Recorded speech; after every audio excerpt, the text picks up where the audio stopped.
When you need to find the percent increase or percent decrease between two price points, ask yourself two questions. What's the difference between the two numbers you're working with? Like we would say in the 80s when I was a kid, what's the diff, man? Find the diff first. Once you find the diff, ask yourself, which one was the original number? Just look back at the problem, read it again. Whatever number comes out your mouth first, that's the OG. So you also need to find the OG. If you're the firstborn in your family, you're the OG of all the kids. All right, so for our problem we're going to solve here, find the percent decrease. Round to the nearest percent. From 13 bagels to 0 bagels. What number goes on top? What's the diff? So the difference goes on top. Since 13 take away 0 is 13, I'm going to write 13 as my diff amount.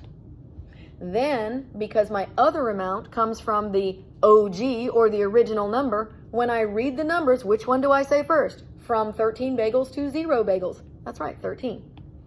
All right, so the OG amount is 13. Now that I have my difference of 13 and my OG of 13, I need to do 13 divided by 13, which you all know equals 1. Not too crazy difficult, right? Okay, but now they want the answer in the form of rounding to the nearest percent. How do I take the number 1 and round it to the nearest percent? Well, it's already rounded. I don't need to round anything. But I do need to take my 1, and since I don't see a decimal, I know it lives right here after the 1.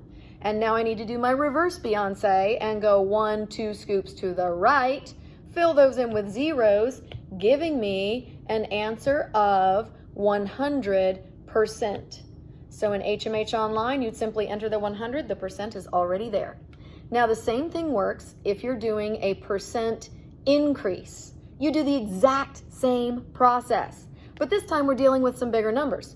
From 94 books to 135 books. What's the diff, y'all? Okay, the diff in this case is 41. Now I ask myself, who's the OG in this situation? Which number do I say first? From 94 books to 135 books. You're right, 94. So my OG in this case is 94. I now type into my calculator 41 divided by 94, and I get this crazy long decimal that looks like this. 0.4361702. Now, honestly, I didn't need all those numbers. It said to round to the nearest percent. First, let me see where my decimal will land when I round it, when I turn it into a percent. So, once again, my reverse Beyonce, 2 scoops to the right since I'm converting back to a percent.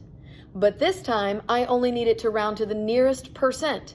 I could keep this entire number and just put a percent sign at the end, but that won't work because it needs to be rounded to the nearest percent. So I'm underlining the place value I'm rounding to. So this 3 is in the position of my nearest percent. And you remember from the song I taught you guys earlier, I'm going to look to the right and then I'm going to do the rap. Is it a 0 or 1, 2, 3, 4? Then keep same number on that rounding floor. That 6 doesn't look like any of the numbers I just named. Is it a 5 or 6, 7, 8, 9?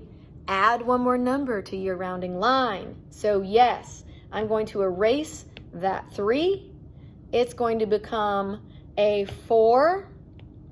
And I am going to literally get rid of all the numbers I still had to the right. So my answer is now 44%. Once again, you're just typing in the 44. The percent sign is already there for you when you're doing your homework tonight. Thanks, y'all.